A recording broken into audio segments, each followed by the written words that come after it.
جب یہ مارکا گرم ہوگا، ایک حدیث ہے، حضور فرماتے ہیں، ابن ماجہ کی روایت ہے حضرت عبداللہ ابن حارث رضی اللہ تعالی عنہ سے، یخرج ناس من المشرق یوتئون للمہدی یعنی سلطان ہی. جب اس عالم عرب میں، دیکھیے ایک بات میں عرض کر چکا ہوں، بڑی تلخ بات ہے، عالم عرب ہمارا بہتر حصہ ہے، افضل حصہ ہے، ان کو اللہ نے فضیلت ہم سے بہت زیادہ دی ہے. سب سے بڑی فضیلت کہ محمد خود صلی اللہ علیہ وسلم عرب تھے، یہ رتبہ بلند ملا جس کو مل گیا. پھر مستقل فضیلت، اللہ کا کلام ان کی زبان میں موجود ہے، مادری زبان میں. لہذا اگر انہوں نے کوتاہی کی، انہوں نے پیٹھ دکھائی، بہت بڑے مجرم ہیں، اس میں کوئی شک نہیں. اور یہی وجہ ہے یہ سارے ملاحم وہی ہونے ہیں. ایسی ایسی بھاری جنگیں، حضور فرماتے ہیں اتنے لوگ ہلاک ہوں گے کہ پرندہ اڑتا چلا جائے گا، اترنے کی جگہ نہیں ملے گی، لاشیں ہی لاشیں ہوں گی. یہ شکل ہونے والی ہے. اور میں تو چونکہ ایک مضمون اور کتابچے کی شکل میں بھی شائع ہو چکا ہے، جس میں کہ حضور کی اس حدیث کے حوالے سے میری امت پر بھی وہ سب کچھ وارد ہوگا جو سابقہ امت پر ہوا، اسی کے حوالے سے عرض کر چکا ہوں. اگر اس صدی میں ہولوکاسٹ میں 60 لاکھ یہودی مارا گیا ہے، کوئی اسی کا دوبارہ چربا جو ہے امت مسلمہ پر بھی آنے والا ہے. لیکن اس کے بعد پھر ان کے لیے فوجیں جائیں گی مشرق سے، وہاں جو امام ہوں گے، جو بھی ان کو لیڈ کر رہے ہوں گے، حضرت مہدی. یہ تصور ذہن میں رکھیے، ہمارے مابین اور عیسائیوں کے مابین حضرت مسیح کی ذات مشترک، اگرچہ ان کا یہ عقیدہ ہے کہ وہ سولی دیے گئے، فوت ہو گئے، معاذ اللہ ثم معاذ اللہ، پھر زندہ ہو کر آسمان پر گئے، پھر آئیں گے. ہم کہتے ہیں نہیں، وہ سولی دیے ہی نہیں گئے، وہ زندہ آسمان پر اٹھائے گئے، واپس آئیں گے. گویا کہ بہت حد تک اشتراک ہے، لیکن ایک اختلاف بھی ہے. اسی طرح حضرت مہدی کے بارے میں شیعہ اور سنی تصورات میں اتفاق بھی ہے، اختلاف بھی ہے. یقیناً امت مسلمہ، امت عرب، مجھے تو اقبال کا وہ شعر یاد آتا ہے، خون اسرائیل آ جاتا ہے آخر جوش میں، توڑ دیتا ہے کوئی موسیٰ طلسم سامری. تو کیا خون اسماعیل جوش میں نہیں آئے گا؟ حضرت اسماعیل کی نسل میں حضور اور حضور کی صاحبزادی حضرت فاطمہ رضی اللہ تعالی عنہا، حضور نے فرمایا میری اس بیٹی کی نسل میں اللہ تعالیٰ ایک شخص کو اٹھائے گا جو اس وقت مسلمانوں کی قیادت کرے گا. یہ چیز ہمارے اور اہل تشیع کے مابین مشترک. فرق یہ ہے وہ سمجھتے ہیں کہ ان کے 12ویں امام کہ جو آج سے 1200 برس قبل روپوش ہو گئے تھے وہ ظاہر ہوں گے. ہمارے نزدیک نہیں، وہ پیدا ہوں گے، نو مولود ہوں گے، عام انسانوں کی طرح آئیں گے، ہوں گے نسل فاطمہ میں سے رضی اللہ تعالی عنہا، اور وہ اس وقت عربوں کی قیادت کریں گے. خون اسماعیل آ جائے گا آخر جوش میں، اور کوئی حضرت مہدی وہ آئیں گے اور اٹھیں گے اور قیادت کریں گے، دجال سے مقابلہ کریں گے اور اس ملاحم کے اندر قیادت فرمائیں گے. لیکن ان کی مدد کے لیے مشرق سے فوجیں آئیں گی. گویا کہ پہلے مشرقی کسی ملک میں یہ نظام قائم ہو چکا ہوگا، کوئی ایسی طاقت وجود میں آ چکی ہوگی کہ جب وہاں بھٹی دہکے گی تو وہاں کے مسلمانوں کی امداد مشرقی ممالک سے جائے گی. اور ایک دوسری حدیث میں، یہ تو ترمذی کی روایت ہے، کتب حدیث میں تیسرے نمبر پر کتاب یہی ہے، صحیح بخاری، صحیح مسلم، پھر یہ جامع ترمذی. اس میں حضرت ابو ہریرہ سے روایت ہے، یخرج من خراسان رایات سود. خراسان میں بتا چکا ہوں حضور کے زمانے کا خراسان، افغانستان، کچھ حصہ پاکستان کا، کچھ روسی ترکستان کی آزاد ریاستیں جو ابھی ہوئی ہیں، تھوڑا سا حصہ ایران کا، یہ خراسان بزرگ، دی اولڈ گریٹر خراسان. یہاں سے فوجیں چلیں گی، سیاہ علم برآمد ہوں گے، اور کوئی طاقت انہیں روک نہ سکے گی، ان کا منہ پھیر نہ سکے گی، یہاں تک کہ وہ ایلیا حضور کے زمانے میں یروشلم کا نام تھا، یہاں تک کہ ایلیا میں جا کر نصب ہو جائے. گویا کہ یہ جو ہمارے ہاتھ سے نکلا ہے قبضے سے، پہلے بھی عربوں کے ہاتھوں سے نکلا تھا بیت المقدس، یروشلم، عرب واپس نہیں لے سکے تھے. کرد خون صلاح الدین ایوبی اس نے واپس لیا. عربوں میں دم نہیں رہا تھا، عیاشیوں کی وجہ سے کھوکھلے ہو چکے تھے. میں تجھ کو بتاتا ہوں تقدیر امم کیا ہے، شمشیر و سنا اول، طاؤس و رباب آخر۔ یہی وجہ ہے کہ تقریباً 20 صدی کے بعد ان کی حکومت ختم۔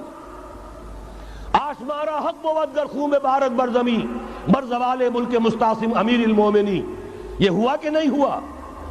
جبکہ آئے ہیں تاتاری ہورس، اور جنہوں نے کہ آخری خلیفہ بنو عباس اسے محل میں سے نکالا، ایک کھال کے اندر لپیٹ کر اور اپنے گھوڑوں کے سوؤں تلے کچل دیا۔ عرب معزول کر دیے گئے تھے، لیکن اب دوبارہ عربوں کو جب سہارا ملا ہے، لیکن اب بھی انہوں نے کہیں اسلام قائم نہیں کیا۔ کوئی روس کا غلام رہا، کوئی امریکہ کا غلام رہا، کسی نے اس کا ساتھ دیا، کسی نے اس کا ساتھ دیا۔ تہذیب ہے تو مغربی، تمدن ہے تو مغربی، وضع میں تم ہو نصارہ تو تمدن میں ہنود۔ یہ مسلمان ہیں جنہیں دیکھ کے شرمائے یہود۔ یہی معاملہ جب ان کا ہوا تو اب اللہ تعالیٰ کی طرف سے ان کے اوپر وہ عذاب کی بھٹی گرم ہونے والی ہے۔ لیکن اس کے بعد پھر یہاں سے جائیں گے وہ جو ان کی مدد کریں گے، اور یہ ایلیا کو واپس لینے والے، یہ مشرق سے چلنے والے لشکر ہوں گے۔ یہ 2 حدیثیں ابھی سن لیجئے، اور تیسری حدیث یہ ہے، حضور نے فرمایا، یہ سنن نسائی کی روایت ہے، قال رسول اللہ صلی اللہ علیہ وسلم عصابتان من امتی احوذهم اللہ من النار احرزهم اللہ من النار۔ میری امت کے 2 لشکر ایسے ہوں گے جنہیں اللہ نے آگ سے نجات دے دی ہے، پہلے ہی سے ڈکلیئرڈ ہے۔ عصابت تغزو الہند، ایک لشکر کے جو ہند پر حملہ آور ہوگا، وعصابت تکون مع عیسیٰ ابن مریم علیہ السلام، اور دوسرا لشکر وہ ہے جو حضرت عیسیٰ کے ساتھ جا کر اور ان کے ساتھ مل کر یہودیوں کے خلاف جنگ کرے گا۔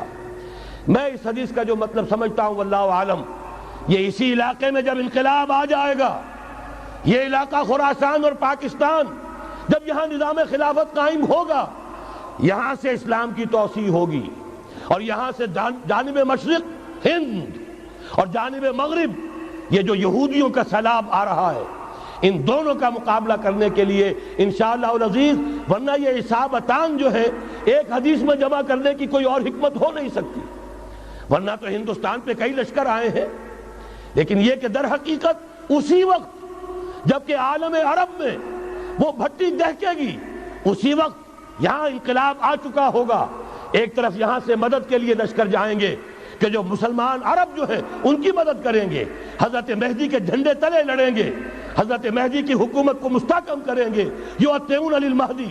دوسری طرف وہ ہندوستان کی طرف پیش قدمی کریں گے، اور یہیں سے جیسے اس وقت سیلاب نکلا تھا جزیرہ نما عرب سے، ایک داہنی طرف ایک بائیں طرف، ایران، افغانستان، ترکستان، ادھر مصر، لیبیا، الجزائر، مراکش، موریتانیہ، اسی طریقے سے انشاءاللہ اسی علاقے سے اس کا آغاز ہوگا اور بات آگے بڑھے گی۔ تو غرض اصل حاصل کیا ہے؟ یہ ہونا ہے، پچھلے آثار ثابت کر رہے ہیں کہ ہونا ہے، حضور کی احادیث بتا رہی ہے کہ یہی سے ہونا ہے۔ ہوا صرف یہ ہے ہم بھٹک گئے، ہمیں اپنی منزل یاد نہ رہی۔ میں تو بہرحال ان لوگوں میں سے ہوں جنہوں نے نعرے لگائے تھے پاکستان کا مطلب کیا، لا الہ الا اللہ۔ میں سن 46 میں یہاں حبیبیہ ہال میں قائد اعظم نے مسلم اسٹوڈنٹ فیڈریشن کے جس اجلاس کو خطاب کیا تھا، ضلع حصار سے جو 2 ڈیلیگیٹ آئے تھے ان میں سے ایک میں تھا۔ میں نے بہرحال اس تحریک میں بھی حصہ لیا ہے، ایک ننھے کارکن کی حیثیت سے لیا ہے، پھر حالات کو بدلتے اپنے آنکھوں سے دیکھا ہے، ہم کہاں سے کہاں جا پہنچے ہیں۔ ضرورت صرف اس بات کی ہے کہ آج ہمارا حال یہ ہے، ہماری قیادت، ہماری سیاست ان لوگوں کے ہاتھ میں ہے کہ وہ فریب خوردہ شاہی کے پلاح و کرگسوں میں اسے کیا خبر کہ کیا ہے، تب وہ تابع جاویدانہ، ان کی تہذیب مغربی، ان کی ذہنیت مغربی، ان کی وضاقتہ مغربی، ان کا تمدن مغربی، ان کی سوچ مغربی، ان کے سارے اطوار مغربی۔ لہذا در حقیقت ایک تو یہ کہ ان سے چھٹکارا پانا، اور دوسرے یہ کہ در حقیقت مغرب کی تمام طاقتوں کو للکارنے کے لیے اس قوم کے اندر سے جذبہ ایمان، جذبہ جہاد کو برآمد کرنا، یہ 2 کام ہیں جو کرنے ہیں۔ اور اگر ہم یہ کر لیں گے، جیسا کہ میں نے آیت آپ کو سنائی تھی، اللہ کا کوئی وعدہ غیر مشروط نہیں، ایمان اور عمل صالح، ایمان اور جہاد، یہ وعدے کرو، پورے کرو گے تو اللہ کا وعدہ بھی پورا ہوگا۔ لیکن ظاہر بات ہے جیسے یہودیوں نے یورپ کو فتح کیا اور آج وہ مغرب یہودیوں ہی کے زیر اثر ہمیں فتح کرنے پر تلا ہوا ہے۔ آج نوٹ کیجئے جس طرح 3 اطراف سے یہودیوں نے حملہ کیا یورپ پر، میں اس کا تذکرہ کر چکا ہوں، آج ہم پر بھی اسی طرح کا 3 pronged اٹیک ہے۔ نمبر 1، ایٹمی دانت نہ نکلنے پائیں اس قوم کے، رول بیک کرانے کے لیے خاموش ڈپلومیسی، اس کے ہتھ کنڈے، کہیں ان میں طاقت نہ ہو جائے، کہیں یہ چیلنج کرنے کی پوزیشن میں نہ آ جائیں، اپنے پاس ایٹمک ہتھیاروں کے انبار ہوں، لیکن کسی مسلمان ملک کے پاس آ گیا تو وہ اسلامک بوم بن جائے گا۔ اگر وہ اسرائیل کے پاس ہے کوئی حرج نہیں، لیکن پاکستان کے پاس کسی صورت میں اسلحہ نہیں ہونا چاہیے۔ کمزور رکھو، ہمارے دستے نگر رہے، ہماری ہی مرضی پر، ہمارے چشم ابرو کے اشارے پر حرکت کریں۔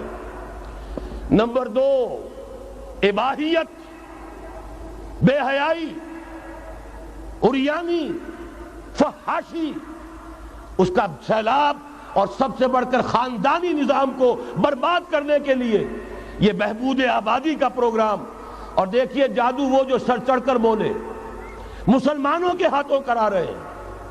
قاہرہ میں کانفرنس کرائی ہے ایک مسلمان ملک میں، اور یہ کہ اس کو آرگنائز کرنے والی ایک پاکستانی مسلمان عورت۔ یہ ہے در حقیقت کہ وہ لوگ اگر کرنا بھی چاہتے ہیں تو اس کا الزام بھی براہ راست اپنے اوپر نہیں، بلکہ یہ کہ خود کوئی مسلمان ہو جو یہ کام کرے۔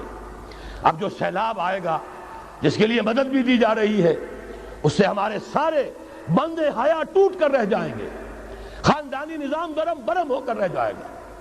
جو ابھی تک اللہ کا شکر ہے کہ ہمارے ملک کے اندر انٹیکٹ ہے کچھ اوپر کا طبقہ جو بالکل ہی مغربی تہذیب میں رنگا گیا ہے، ورنہ ہمارے ہاں خاندان کا نظام ابھی انٹیکٹ ہے۔ لیکن یہ کہ یہ سیلاب بھی بڑی شدت سے آ رہا ہے، یہ چیزیں بیک وقت کیوں ہو رہی ہیں؟ اور تیسرا اور سب سے زیادہ سٹل وار، سب سے زیادہ یوں سمجھیے کہ جو لطیف، جو کہ ایک طرح کا احسان جتایا جا رہا ہے، ڈالروں کی اب یلغار۔ اب یہاں پر امریکی سرمایہ، وہ ڈالر چاہے مشرق سے آئے چاہے مغرب سے آئے، وہ یہودیوں کا اعلی کار ہے۔ آپ نے اگر $1 نوٹ کا اگر کبھی نقشہ دیکھا ہو، اس کے اوپر جو سگنیا بنا ہوا ہے، جو نشان ہے، وہ کیا ہے؟ پیرامڈ، احرام مصر۔ یہ کن کے لیے اہمیت رکھتے ہیں؟ ہزارہا یہودیوں کا خون اور ان کی ہڈیاں ان پیرامڈز کے تلے دبی ہوئی۔ جب یہ احرام بنائے گئے تھے، یہ یہودی وہاں غلامی کے دور میں تھے، بیگار ان سے لی جا رہی تھی، بڑے بڑے پتھر جب گرتے تھے تو پسنے والے یہودی ہوتے تھے۔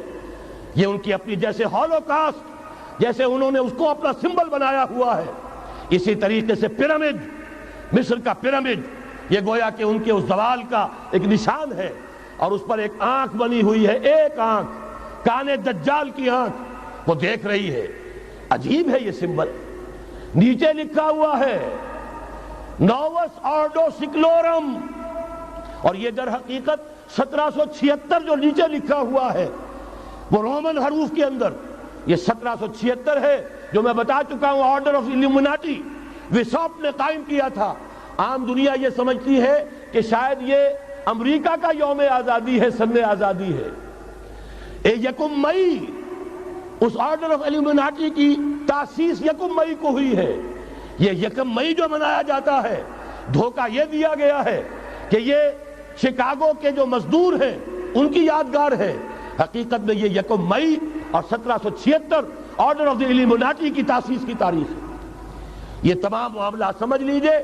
ڈالر در حقیقت ہم نے ابھی تازہ ندائے خلافت میں نعیم صدیقی صاحب کی نظم شائع کی ہے، 45 برس بلکہ شاید اس سے بھی زیادہ عرصے کی پرانی نظم ہے جو ہم نے شائع کی ہے۔ ڈالر میرے اس دیش کو ناپاک نہ کرنا، اور میں تو انہیں داد دیتا ہوں جو کچھ انہوں نے، شاعر کہتے ہیں اس کو جو صاحب شعور ہے، اس صاحب شعور نے جو مشاہدہ کیا ہے کہ ڈالر آئے گا تو کیا آئے گا ہمارے ہاں.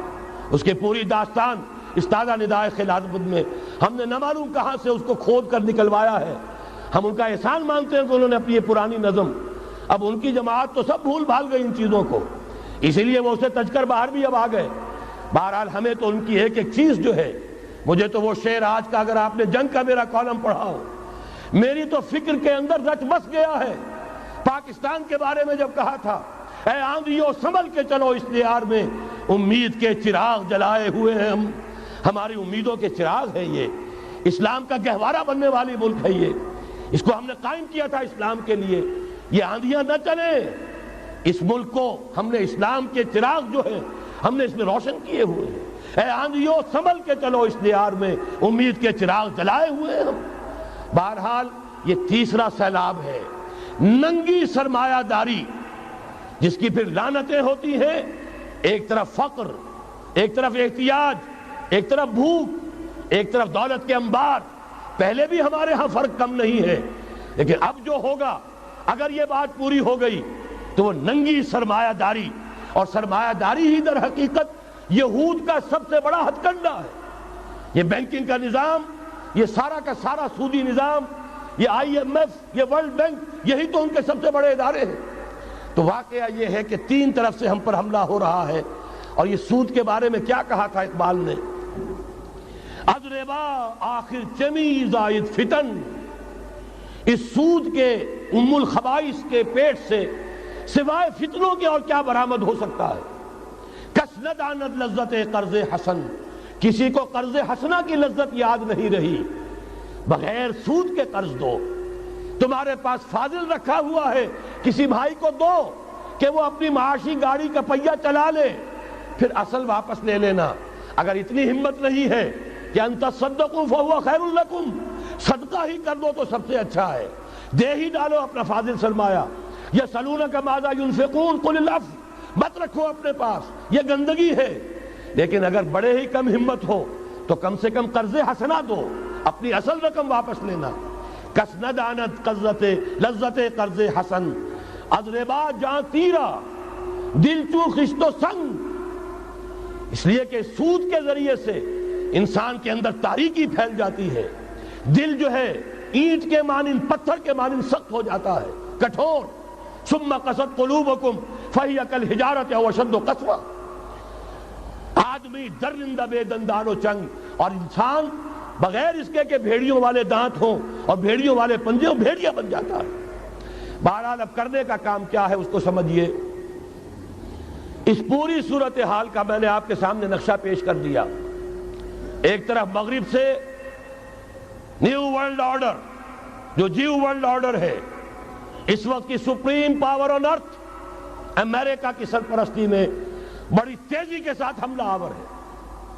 دوسری طرف وَمَكَرُوا وَمَكَرَ اللَّهُ وَاللَّهُ خَيْرُ الْمَاكِرِينَ، اللہ کو پامردی مومن پہ بھروسہ، ابلیس کو یورپ کی مشینوں کا سہارا. اللہ تعالیٰ نے اسرائیل کا توڑ پاکستان قائم کیا. اللہ تعالیٰ نے اس کے لیے 300 برس کی تاریخ، اس کی تمہید میں مجددین امت یہاں پیدا کیے، یہاں قرارداد مقاصد پاس کرا دی 20ویں صدی عیسوی کے وسط میں، کہ اکبر نام لیتا ہے خدا کا اس زمانے میں.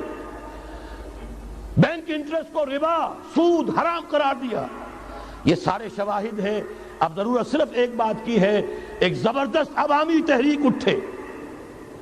یہ عوامی تحریک کیسی ہو؟ نمبر 1، فرقہ واریت سے بلند ہو. یہ فرقہ واریت جو اس وقت بہت بڑا فتنہ بن گیا ہے، جس کی کشیدگی بڑھتی چلی جا رہی ہے، اس کے اندر اگر ہم قوم کے حیثیت سے اگر ملوث ہوتے چلے گئے، آخری تباہی آ جائے. فرقہ واریت سے بلند، سیاسی کشمکش سے بلند. یہ سیاسی کشاکش، یہ حزب اختلاف، حزب اقتدار، اس سے بلند، اس سے کوئی بحث نہیں، کوئی دلچسپی نہیں. علاقائیت یا لسانی قومیت، اپنے دنیاوی حقوق کی فکر مت کرو، بلکہ آخرت کی فکر کرو، اور یہاں اس کی اصل منزل خلافت کے نظام کی فکر کرو.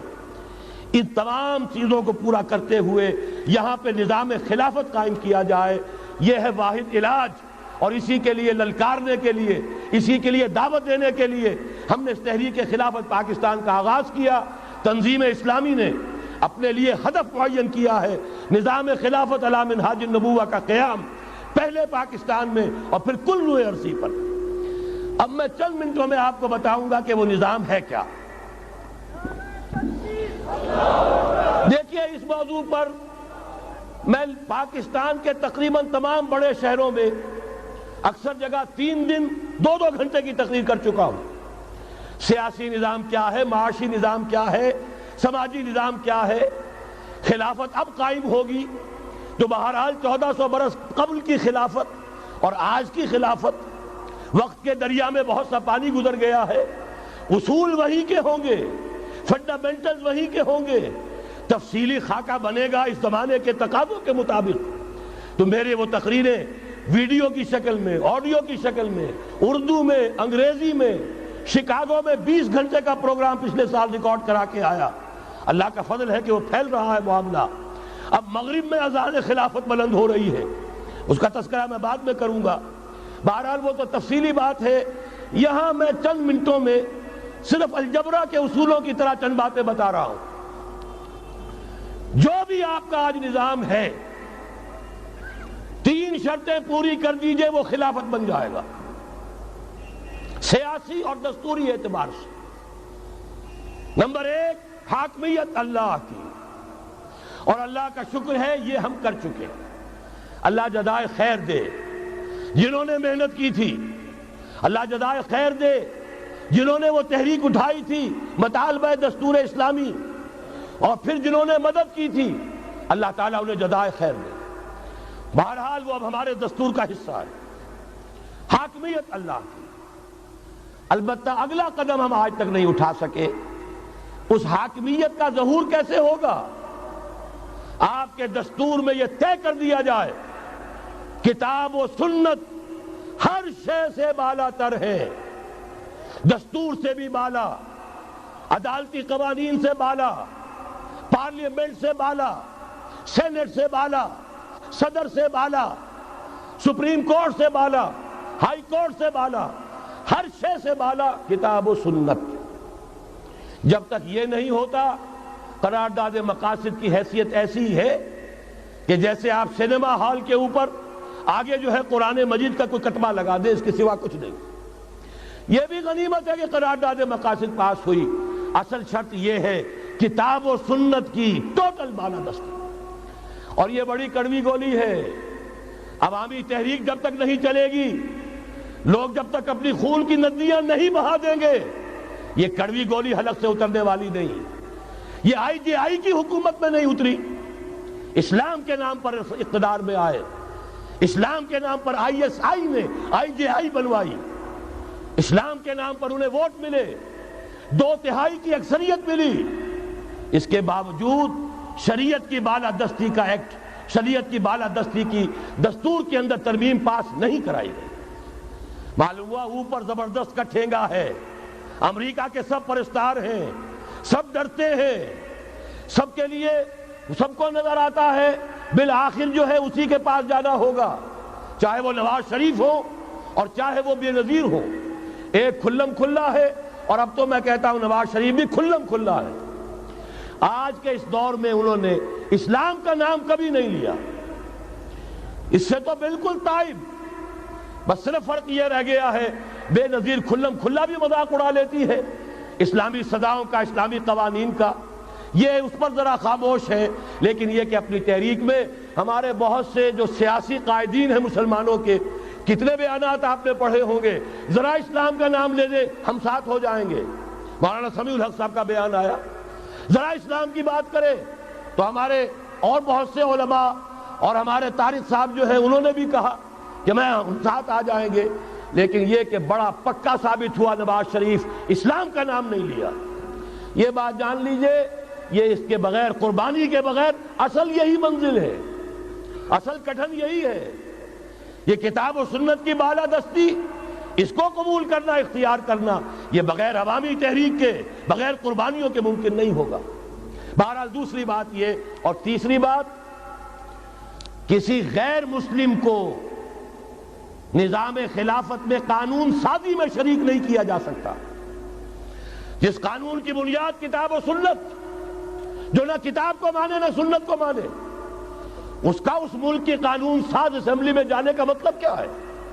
ان کی علیحدہ اسمبلیاں ہوں، ان کے جو حقوق ہیں مائنورٹیز کی حیثیت سے ان کی گارنٹی دی جائے، ان کی جان مال عزت آبرو کا پورا تحفظ، ان کی پوری مذہبی آزادی، ان کی عبادت گاہوں کی پوری ضمانت ان کی حفاظت کی، ان کا پرسنل لا ہو، سب کچھ ہوگا۔ قانون سازی میں غیر مسلم شریک نہیں ہو سکتا، نظام خلافت کی اعلیٰ ترین سطح کی پالیسی بنانے میں غیر مسلم شریک نہیں ہو سکتا۔ یہ معاملات ہمیں، یہ کڑوی گولیاں ہیں، لیکن صرف 3 گولیاں ہضم کر لیجئے، یہ نظام خلافت کا نظام بن جائے گا۔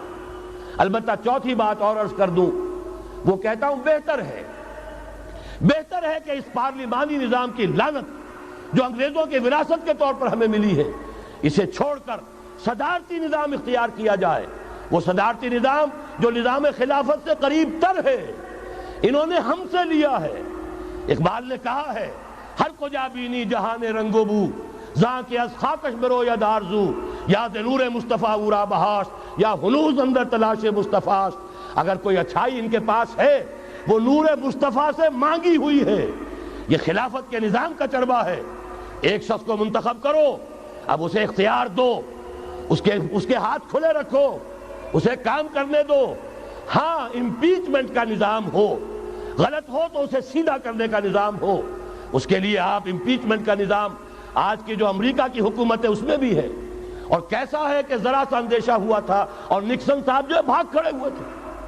تو میرے نزدیک صدارتی نظام اور چھوٹے صوبے، یہ بڑے بڑے صوبوں کی ضرورت نہیں ہے، چھوٹے صوبے ہوں، لوگوں کو سہولتیں ہوں، ہر علاقے کے لوگوں کو معلوم ہو کہ ہمارے معاملات ہمارے اپنے ہاتھ میں ہیں، ان کے اندر کوئی احساس جو ہے محرومی کا پیدا نہ ہونے پائے۔ اس لیے کہ وہی چیز ہے جو سیاہی گھول دیتی ہے۔ کون سیاہی گھول رہا ہے وقت کے بہتے دریا میں؟ یہ ساری سیاہیاں جو سندھ میں گھل رہی ہیں، بلوچستان میں گھل رہی ہیں، سرائکی کے علاقے میں گھل رہی ہیں، ان سب کا علاج ہے چھوٹے صوبے بناؤ۔ لیکن یہ چیزیں خلافت کی شرائط میں سے نہیں ہیں۔ بہتر بات ہے، دنیاوی اعتبار سے بہتر بات ہے، انتظامی اعتبار سے بہتر بات ہے۔ باقی اصل شرائط 3: اللہ کی حاکمیت کا اقرار جو قرارداد مقاصد میں بالفعل ہے، کتاب و سنت کی ٹوٹل بالادستی، سپریم کورٹ کو اختیار دیجئے، وہاں جا کر کوئی بھی شہری پاکستان کا کوئی بھی عالم دین اگر ثابت کر دے فلاں قانون، فلاں ہدایت، فلاں انسٹرکشن، فلاں کوئی حکم جو دیا گیا ہے کتاب و سنت کے منافی ہے، فوراً کالعدم ہوگا۔ اور تیسری بات، غیر مسلم پروٹیکٹڈ مائنورٹی ہوں گے، ان کی جان مال عزت آبرو کی حفاظت ہوگی، لیکن یہ کہ وہ برابر کے قانون سازی کے حق میں شریک نہیں ہو سکتے، اس لیے کہ یہاں کتاب و سنت منبع ہے قانون کا جس کو وہ تسلیم نہیں کرتے۔ اسی طرح یہ معاشی نظام، موجودہ سرمایہ دارانہ نظام، بہت بڑی لعنت، بہت بڑی لعنت، بہت بڑی لعنت۔ لیکن جیسے آپ کو معلوم ہے، آج ہی ابو جہل کہہ دے لا الہ الا اللہ محمد الرسول اللہ، مسلمان بن جاتا؟ کلمہ تو ایک ہی تھا نا۔ ابو طالب کے پاس جب وفد گیا تھا رؤسائے قریش کا، اور انہوں نے کہا تھا کہ اپنے بھتیجے کو روک لو ورنہ آپ ہم جو تمہاری بھی رعایت اب نہیں کریں گے، میدان جنگ میں آ جاؤ۔ ابو طالب نے کہا تھا میرا بھتیجا تم سے کیا مانگ رہا؟ ایک کلمہ، ایک کلمہ لا الہ الا اللہ، اور تو اس کا کوئی مطالبہ نہیں۔ انہوں نے کہا، ابو سفیان اس وقت تک چونکہ ابھی کفر میں تھے، شرک میں تھے، انہوں نے کہا وہ ایک کلمہ جو وہ مانگ رہا ہے وہ ہمارے سارے معبودوں کی نفی کر دیتا ہے، وہی تو سب سے بڑی مصیبت ہے۔ تو میں آپ کو بتا رہا ہوں، 3 چیزیں اس سرمایہ دارانہ نظام میں سے نکال دیجئے، یہ اسلامی نظام بن جائے گا۔ تفصیل میں جانے کا موقع نہیں ہے، میں فارمولے دے رہا ہوں۔ تفصیل میں نے عرض کیا، میرے کیسٹس ہیں، کتابیں ہیں، وہ خطبات خلافت اب کتابی شکل میں بھی آ جائیں گے، انگریزی میں ویڈیو کیسٹ ہے، اردو میں ہے، بڑے بڑے شہروں میں خطبات دے چکا ہوں، مواد موجود ہے۔ لیکن اس وقت فارمولہ بتا رہا ہوں، 3 چیزیں نکال دیجئے۔ نمبر 1، سود نکال دیجئے۔ اس میں بھی اللہ کے فضل و کرم سے پیش رفت ہمارے ہاں ہوئی۔ فیڈرل شریعت کورٹ نے فتویٰ دیا اور اتنا زبردست ججمنٹ لکھا ہے، پوری دنیا کے لیے رہنمائی کا ذریعہ بن جائے گا۔ یہی وجہ ہے کہ مجھے معلوم ہوا ہے موجودہ حکومت نے اس کی اشاعت روک دی ہے۔ باہر کے ممالک سے ڈیمانڈ، میں جب انگلستان میں تھا ابھی 2 مہینے قبل، وہاں کچھ لوگوں کے سامنے تذکرہ کیا، انہوں نے کہا ہمیں منگا کے دیجئے، بنگلہ دیش کے مسلمان تھے، ہمیں منگا کے دیجئے۔ میں نے یہاں لکھا، معلوم ہوا کہ نہیں، وہ مل ہی نہیں رہا، بلکہ کہہ دیا گیا اسے مت چھاپو، اس کی اشاعت بند، اس لیے کہ وہ کلمہ خیر کہیں پھیل نہ جائے۔ یہودی کا اگر علاج ہے، جیسے آپ نے سنا تھا بچپن میں کہانیاں، دیو کی جان ایک طوطے کی گردن میں ہے، طوطے کی گردن مروڑ دو گے دیو مر جائے گا۔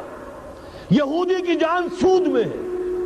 یہ سارا ہتھ کنڈا اس کا جو ہے، جو ورلڈ ڈومینیشن یہودی چاہ رہا ہے، وہ مالیاتی نوعیت کی ہے۔ وہ اپنی حکومت قائم نہیں کرنا چاہتا۔ حکومت کے تو بڑے کھکھیڑ ہوتے ہیں، بڑی ذمہ داریاں ہوتی ہیں، لوگوں کی تنقیدیں سننی پڑتی ہیں، بھوکے بھیڑیے کبھی ٹوٹ پڑتے ہیں، لہذا ان کو چھوڑو، حکومت وہ خود کریں۔ ہاں وہ محنت کریں حیوانوں کی طرح، ملائی ہمارے پاس آتی چلی جائے، زندہ رہنے کی حد تک تو ان کو دیں گے۔ جیسے تانگے والا گھوڑے کو بھی آخر دانہ تو ڈالتا ہے کہ اگلے دن پھر اسے جوتنا ہے تانگے کے اندر، لیکن اصل کمائی تو اس کی ہے جو ہو رہی ہے۔ صرف یہ مالیاتی نظام اور اس کا ایک ہی لفظ کے اندر توڑ ہے، سود ختم اور یہود کی گویا کہ جان نکل جائے گی۔ یہی وجہ ہے جیسے ہی فیڈرل شریعت کورٹ کا فیصلہ آیا تھا، وہ جو کوئی چیزیں پائپ کے اندر پڑی ہوئی تھی مدد کی، وہ بھی روک لی گئی۔ یہ قوم کدھر جا رہی ہے؟ یہ تو ہمارے ہاتھ سے نکلی جا رہی ہے۔ اور جب تک کہ اس کے خلاف IJI کی حکومت کو سپریم کورٹ میں اپیل میں نہیں پہنچا دیا، اس وقت تک یہ ہے $1 جو ہے کہیں سے ادھر سے ادھر ہلنے نہیں دیا۔ یہ ہے حقائق، اصل میں ان کو سمجھ لیجئے۔ سود نکال دیجئے، جوا، سپیکولیشن، فارورڈ ٹریڈنگ کی وہ ساری صورتیں جو صرف بیع سلم ایک جائز ہے، باقی ساری صورتیں حرام ہیں، ان کو نکال دیجئے اور جاگیرداری ختم کر دیجئے۔ جاگیرداری ختم کرنے کے لیے حضرت عمر کی شمشیر لانی ہوگی، شمشیر فاروقی۔ ان کا یہ فتویٰ تھا، اجماع تھا کہ جو ملک، جو علاقے بزور شمشیر فتح ہوئے ہیں، وہ کسی کی انفرادی ملکیت نہیں رہیں گے، وہ امت مسلمہ کی اجتماعی ملکیت ہے۔ کوئی انچ زمین، اسی وجہ سے ہمارے ہاں فرق ہے خراجی اور عشری۔ عشری زمین ملکیتی ہوتی ہے، اس میں سے ایک مسلمان جس کی ملکیتی زمین ہے، اس کا وہ 10واں حصہ یا 20واں حصہ پیداوار کا دے کر فارغ۔ اور جو خراجی زمین ہوتی ہے وہ کسی کی ملکیتی نہیں ہوتی، وہ تو مسلمانوں کی ہے، نظام خلافت کی ہے۔ جو کام کر رہا ہے، چاہے مسلمان ہو چاہے غیر مسلم ہو، وہ کاشت کرے گا، آدھا اس کا ہے، آدھا ریاست کا ہے، بیت المال کا ہے۔ یہ ہے نظام خراجی کا اور عشری کا فرق۔ اور حضرت عمر نے طے کر دیا تھا رضی اللہ تعالیٰ عنہ کہ جتنے علاقے فتح ہوئے، یہ مصر ہے، یہ عراق ہے، یہ شام ہے، یہ ایران ہے، ساری زمینیں مسلمانوں کی اجتماعی ملکیت۔ کام کرنے والے چاہے یہودی ہوں، چاہے مجوسی ہوں، چاہے عیسائی ہوں، چاہے وہ مسلمان ہو جائیں، زمین خراجی رہے گی، زمین سے خراج جائے گا بیت المال میں، تاکہ تمام امت کی بہبود میں صرف ہو سکے۔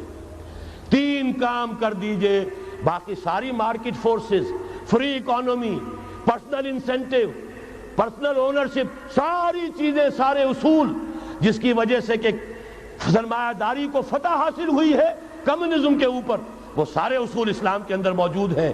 لیکن سود نکال دو، جوا نکال دو، جاگیرداری نکال دو، اب آؤ اوپن کمپٹیشن، سرمایہ کاری کرو۔ ابھی آپ نے نظم پڑھی، سرمایہ داری کو ختم کرنا ہے، سرمایہ کاری کو فروغ دینا ہے۔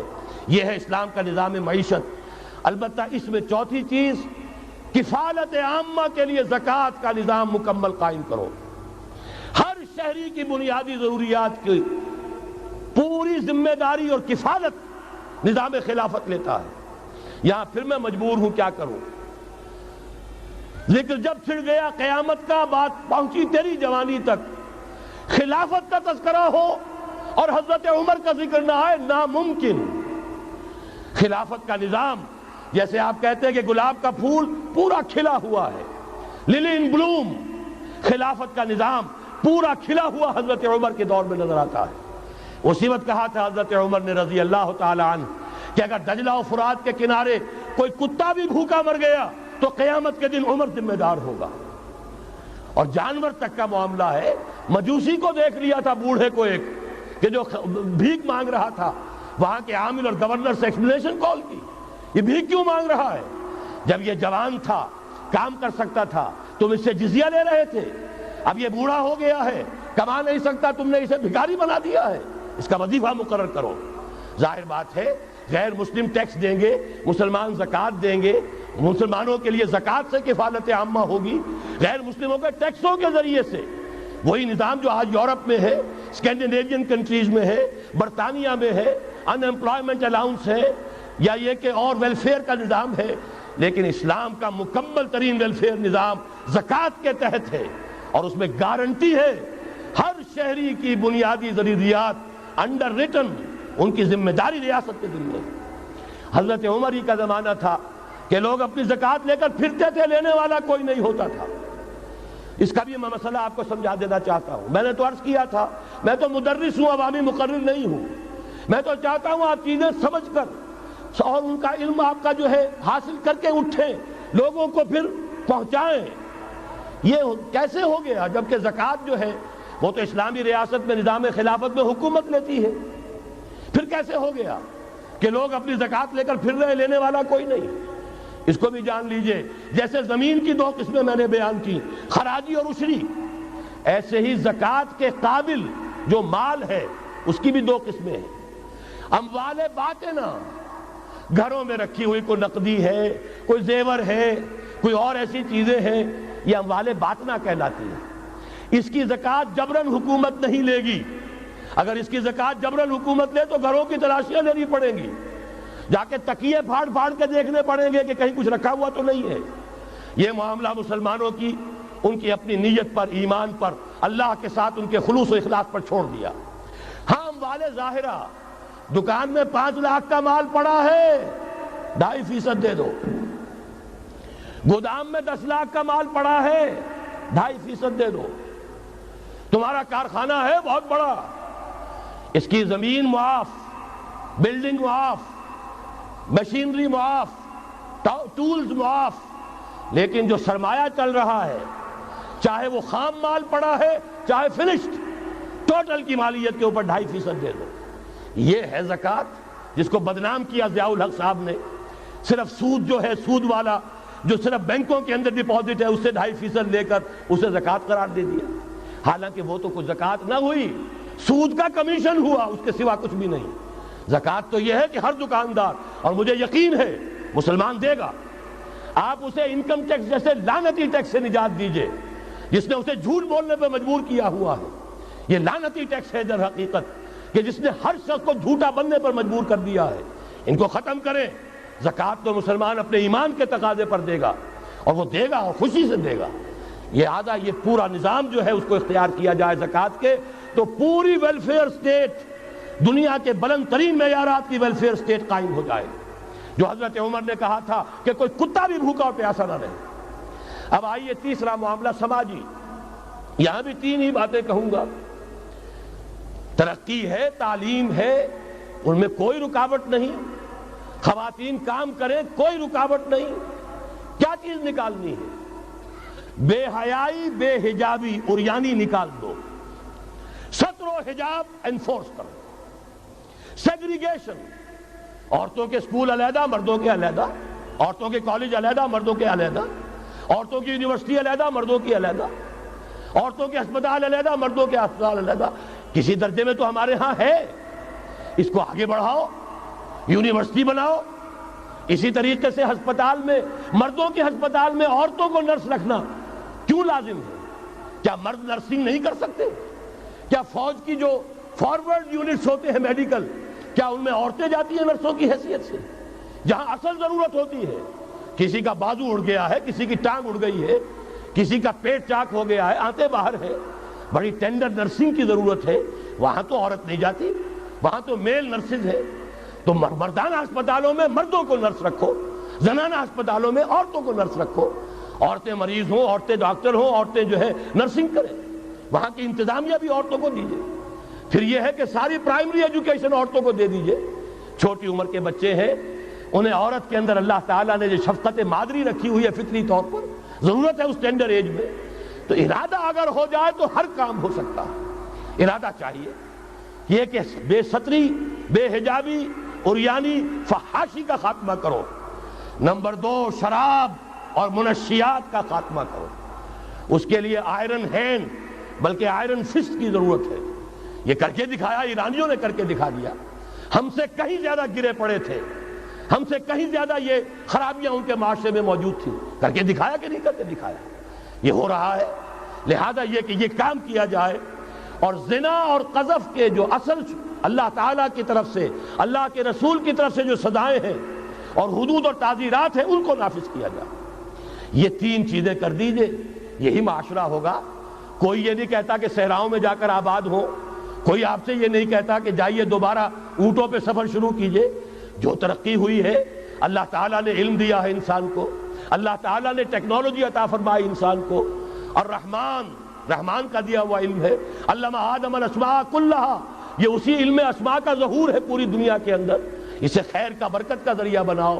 میں نے 3 باتیں بتائیں آپ کو. نمبر 1، اللہ کی حاکمیت، کتاب و سنت کی ٹوٹل بالادستی. نمبر 3، اور غیر مسلموں کو قانون سازی میں شریک نہیں کیا جا سکتا. وہ پروٹیکٹڈ مائنورٹی، ان کی جان، مال، عزت و آبرو کی حفاظت کا ذمہ ہے، مذہبی آزادی کا ذمہ ہے، لیکن وہ ہماری قانون سازی میں، اعلیٰ ترین سطح کی پالیسی سازی میں شریک نہیں ہو سکتے. نمبر 2، یہی سارا نظام، یہی سرمایہ کارانہ نظام، سرمایہ دارانہ نظام کو 3 چیزیں نکال دیں گے، وہ سرمایہ دارانہ نہیں رہے گا، سرمایہ کارانہ ہو جائے گا. یہ سرمایہ کارانہ نظام، سود نکال دو، جوا نکال دو، جاگیرداری ختم کر دو، یہی رحمت ہو جائے گی. اللہ کی ربوبیت عامہ، ربوبیت کاملہ کے آپ کو منظر نظر آئیں گے. جاگیرداری کا خاتمہ کر دیجئے. اسی طریقے سے بے حجابی، فحاشی، عریانی. نمبر 2، شراب اور منشیات. نمبر 3، جو اصل جو حدود ہیں شریعت کے، ان کو نافذ کیجئے تاکہ معاشرہ اسلامی معاشرہ بنے. اب آخری بات ہے میری، اور اسی کے ضمن میں کچھ مطالبے ہیں جو آج ہمیں کرنے ہیں حکومت سے. پہلی بات یہ کہ یہ خلافت کیسے آئے گی. اس موضوع پر بھی میں عرض کر رہا ہوں کہ میں کم سے کم 15 سال سے مسلسل تقریریں کر رہا ہوں. اتنی موٹی کتاب اردو میں منہج انقلاب نبوی موجود ہے. اس کے موضوع پر انگریزی میں کیسٹ، اردو میں cassette, video cassette, audio cassette, میری طرف سے مواد پورا موجود ہے. پہلا مرحلہ کیا ہے؟ غور سے سنیے، اس لیے کہ اس کے مخاطب اب آپ ہیں براہ راست، ہر فرد. خلافت کا نظام قائم کرنا ہے تو پہلے اپنی ذات میں خلیفہ بنیے. اللہ نے آپ کو ایک جسم دیا ہے، زبان دی ہے، آنکھیں دی ہیں، کان دیے ہیں. یہ سب آپ کے پاس اللہ کی امانت ہیں. ان پر اللہ کی حکومت قائم کیجیے. اپنے وجود پر، اپنے گھر میں خلافت قائم کیجیے. آپ خلیفہ بن جائیں، آپ نظام اللہ کا نافذ کریں اپنے ذات پر، اپنے وجود پر، اپنے گھر میں.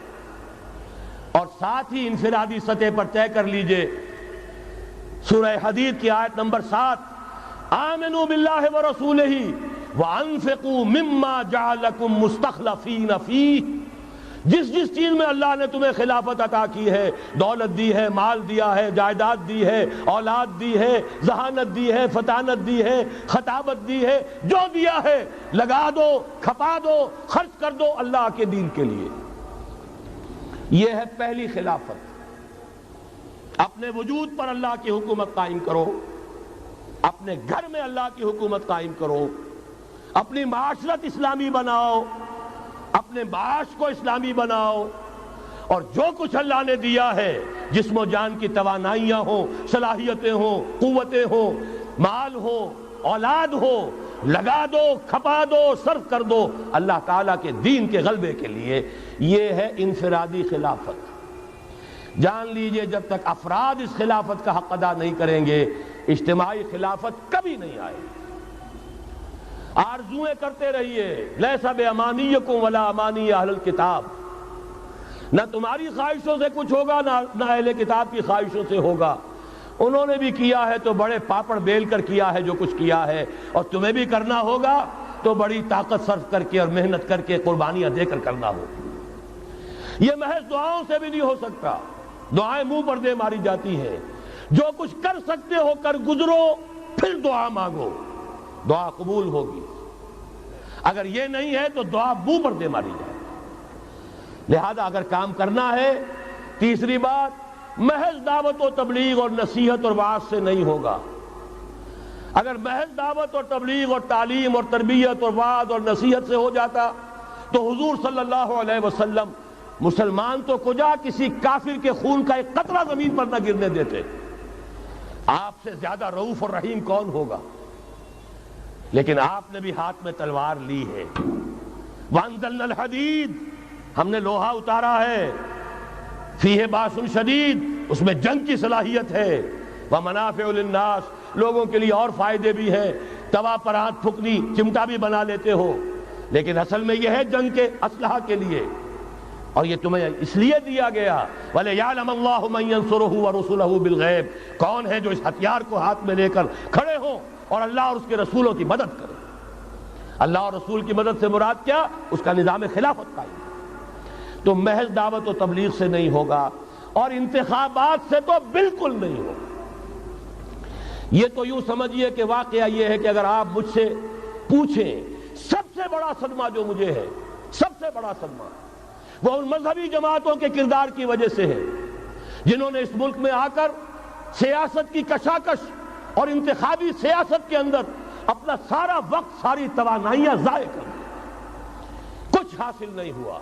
گھٹی میں ایسا پڑ گیا ہے، کچھ چسکے ایسے لگ گئے ہیں، کچھ وی آئی پی ٹریٹمنٹ. میں نے بھی 2 مہینے مزہ چکھا، اس لیے جانتا ہوں.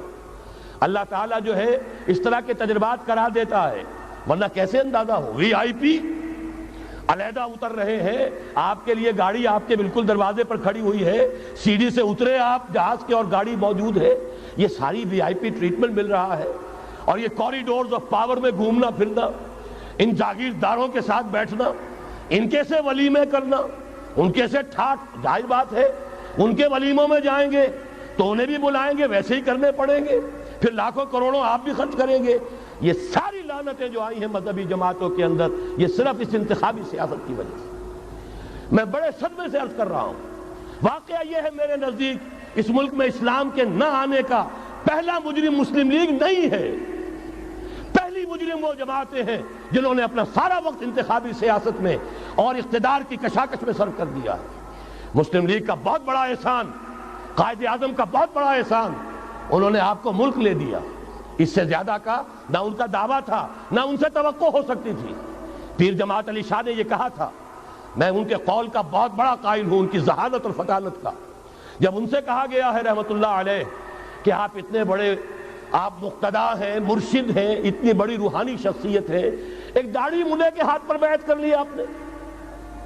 یعنی اشارہ تھا قائد اعظم کی طرف. حضرت پیر جماعت علی شاہ رحمت اللہ علیہ نے فرمایا، بھائی میں نے اس کے ہاتھ پر بیعت نہیں کی، میرا تو مقدمہ ہے، ایک قومی مقدمہ ہے ہندو قوم کے ساتھ، اور مجھے اس مقدمے کے لیے ایسا وکیل چاہیے جس میں 2 وصف موجود ہو. مہارت پوری ہو، قانون کو جانتا ہو، ماہر ہو، اور دوسرے یہ کہ بکنے والا نہ ہو. میں نے اپنے قومی مقدمے کے لیے وکیل کیا ہے محمد علی جناح. ظاہر بات ہے 100% بات صحیح، اور ان کے اس کردار کو دشمنوں نے مانا. نہرو نے، گاندھی نے، ان کے بڑے بڑے دشمنوں نے مانا. یہ شخص جو کہتا ہے he means what he says، یہ جو کہتا ہے وہی اس کے دل میں ہوتا ہے، اس کے ہاں کوئی ہیر پھیر نہیں ہے. بہرحال انہوں نے ملک لے دیا، یہ بہت بڑا احسان. آگے کام تھا رجال دین کا. رجال دین یا تو لگے رہے صرف اپنے مدرسوں میں اور خانقاہوں میں، تبدیلی کا احساس ہی نہیں ہوا کہ کتنا بڑا انقلاب آ گیا ہے. اب ہم انگریزی دور میں نہیں ہیں، اب یہ ایک مسلمانوں کی حکومت بن گئی ہے، اب تو توانائی ہونی چاہیے اس کو اسلامی بنانے کے لیے۔ اور جو جماعتیں چلی گئی انتخابات میں، واقعہ یہ ہے کہ سب سے گھناؤنا کردار اور اس ملک میں اسلام کے آنے میں جو بھی رکاوٹ رہی ہے، سب سے بڑا فیصلہ کن رکاوٹ کا معاملہ ان مذہبی جماعتوں کا کردار ہے۔ اس سے ہٹ کر کیا کرنا ہے؟ میں نے عرض کیا پہلے، اور یہ میں آپ سے کہہ رہا ہوں، خدا کے لیے سوچئے، آج کی رات جا کر سوچئے، خلیفہ بننا ہے اپنی ذات میں، اپنے وجود پر خلافت قائم کیجئے، اپنے گھر میں خلافت قائم کیجئے، توبہ کیجئے اللہ کی جناب میں، یا ایھا الذین آمنوا توبوا الی اللہ توبۃ نصوحا، بڑے خلوص کے ساتھ توبہ کیجئے، اپنی معاشرت کو، معیشت کو درست کیجئے، اور یہ کہ اپنا تن من دھن، ان صلاتی و نسکی و محیای و مماتی للہ رب العالمین، اس کا فیصلہ کیجئے۔ یہ پہلا مرحلہ ہے بڑا کڑوا، بڑا بھاری، لیکن یہ بھی میں آپ سے عرض کر دوں، جو ارادہ کر لے اس کے لیے بہت آسان، اللہ تعالیٰ کی مدد آتی ہے۔ تم کرو ہمت، توفیق ہم دیں گے، تم کرو فیصلہ، تحصیل ہماری طرف سے ہوگی، آسانی ہماری طرف سے ہوگی۔ فَسَنُيَسِّرُهُ لِلْيُسْرَىٰ، آسانی کے لیے آسان کرتے چلے جائیں گے۔ جو پہاڑ نظر آتے ہیں شروع میں، معلوم ہوتا پہاڑ نہیں، ریت کے ٹیلے تھے، ہمارے قدموں تلے بکھر کر رہ گئے ہیں۔ کر کے دیکھیے، ارادہ کیجئے، عزم کیجئے، طے کیجئے، ان صلاتی و نسکی و محیای و مماتی للہ رب العالمین، اور میرے پاس جو کچھ ہے وہ سب میرے خدا کا ہے، مجھے اسی کے لیے صرف اپنی زندگی کا تار برقرار رکھنے کے لیے جو ناگزیر ضرورت ہے وہ پوری کرو، باقی لگا دو، کھپا دو۔ آمنوا باللہ ورسولہ وانفقوا مما جعلکم مستخلفین فیہ، جس چیز میں خلافت دی ہے خرچ کر دو۔ دوسرا مرحلہ، یہ خلفاء، ابھی انصاری صاحب نے وہ آیت آپ کو سنائی تھی، ثم جعلناکم خلائف، خلائف جمع ہے خلیفہ کی، ہر مسلمان خلیفہ ہے، یہ سمجھ لیجئے اچھی طرح۔ وہ تو صرف یہ ہے کہ جیسے یہ جو کافرانہ نظام ہے جمہوریت کا، جو مادہ پرستانہ انسانی حاکمیت کی بنیاد پر، اس میں بھی ہر شہری حاکم ہوتا ہے، اپنے ووٹ کے ذریعے سے وہ اپنی حاکمیت کا اختیار منتقل کرتا ہے، وہ نمائندہ بن کر آتا ہے، گویا کہ انہوں نے اپنی حاکمیت ڈیلیگیٹ کی ہے اس شخص کو، اس صدر کو، چاہے وہ بش تھا اور چاہے وہ کلنٹن ہے، ورنہ حاکمیت تو پاپولر ہے، عوام کی ہے۔ اسلام میں خلافت عوام کی ہے، لیکن عوام مسلمان جو اللہ کو ماننے والے ہیں ان کی خلافت ہے، اور ان کی خلافت پہلے وہ اپنی ذات میں خلیفہ بنیں گے، پھر اپنی خلافت کا ایک حصہ ایک خلیفہ کو منتقل کریں گے۔ جب تک خلافت نہیں ہوتی ایک جماعت کے امیر کو منتقل کریں گے وہی حصہ۔ علیکم بالجماعہ، طاقت بنو، قوت بنو، علیکم بالجماعہ، ید اللہ علی الجماعہ، اللہ کی تائید، اللہ کی نصرت، اللہ کی طرف سے برکت جماعت پر آتی ہے، افراد پر نہیں آتی۔ جمع ہو جاؤ۔ حضرت عمر نے تو جو اثر نقل فرمایا وہ آخری درجے کا ہو سکتا ہے، لا اسلام الا بالجماعہ، ولا جماعہ الا بالامارہ، ولا امارہ الا بالسماع، ولا سماع الا بالاطاعہ۔ اسلام ہے ہی نہیں جماعت کے بغیر، اور جماعت نہیں ہے امارت کے بغیر، امارت بغیر اس کے بغیر نہیں ہو سکتی کہ ان کا حکم سنو، اور سننے کا کچھ حاصل نہیں جب مانو نہ۔ اسی لیے فرمایا آمرکم بخمس، مسلمانوں میں تمہیں 5 باتوں کا حکم دے رہا ہوں، اللہ امرنی بہن، اللہ نے مجھے ان کا حکم دیا ہے، بالجماعت والسمع والطاعت والہجرت والجہاد فی سبیل اللہ۔ تفصیل میں جانے کا موقع نہیں۔ دوسرا مرحلہ جماعت، ہم نے اسی اصول پر تنظیم بنائی، ہم نے اسی لیے اس کی بیعت کا نظام قائم کیا۔ نحن الذین بایعوا محمدا علی الجہاد ما بقینا ابدا۔ صحابہ کہتے ہیں بایعنا رسول اللہ صلی اللہ علیہ وسلم علی السمع والطاعت فی العسر والیسر والمنشط والمکرہ وعلی حسرۃ علینا وعلی لا ننازع الامر اہلہ وعلی ان نقول بالحق اینما کنا لا نخاف فی اللہ لومۃ لائم۔ پھر صدمے کی بات کہہ رہا ہوں، کوئی مذہبی جماعت سوائے تنظیم اسلامی کے نہیں ہے جس نے اس مسنون طریقے تنظیم کو اختیار کیا ہو۔ اللہ کا شکر ادا کرتے ہوئے کہہ رہا ہوں، تحدیثاً للنعمہ کہہ رہا ہوں، اس بیعت کی سنت کو تازہ کیا ہم نے، جماعت بنائی ہم نے۔ ہمارے ہاں بیعت رہ گئی تھی صرف پیری مریدی کی بیعت، صرف اصلاح نفس کی بیعت۔ اصل بیعت وہ در حقیقت جو مسنون بیعت ہے وہ بیعت جہاد ہے، وہ بیعت جماعت ہے، تاکہ اللہ کے دین کو قائم کرنے کے لیے، خلافت کو برپا کرنے کے لیے اجتماعی جد و جہد کی جا سکے۔ اس کے بعد یہ جماعت کیا کرے گی؟ وَلْتَكُن مِّنكُمْ أُمَّةٌ يَدْعُونَ إِلَى الْخَيْرِ وَيَأْمُرُونَ بِالْمَعْرُوفِ وَيَنْهَوْنَ عَنِ الْمُنكَرِ۔ انتخابات نہیں لڑے گی، کسی کو کندھا دے کر اوپر نہیں پہنچائے گی، پھر اس کی ٹانگ گھسیٹ کر نیچے نہیں گرائے گی۔ یہ دھندے نہیں کرنے، یہ کھیل نہیں کرنے، ادھر جانا ہی نہیں۔ یہ تو ایک ہی تھیلی کے چٹے بٹے، یہ ایک ہی نظام، دونوں امریکہ کے یکساں غلام، دونوں جو ہے اسی سیکولرزم کا دودھ پی کر، سود کا دودھ پی کر کوئی جمع ہوا ہے، اور کوئی جاگیرداری کی گھٹیاں اس کی گھٹی میں پڑی ہوئی ہیں، یہ اس کی پیداوار ہے۔ ان میں سے کسی کے ساتھ کوئی خیر نہیں ہے۔ لیکن یہ ہے کہ الیکشن تو جب بھی کراؤ گے وہی آئیں گے۔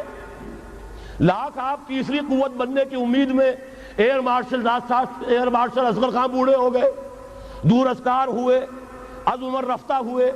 اب قاضی حسین احمد صاحب تیسری قوت بننے کی فکر میں آئے تھے، کبھی وہ طاہر القادری صاحب تیسری قوت بننے کی فکر میں آئے تھے۔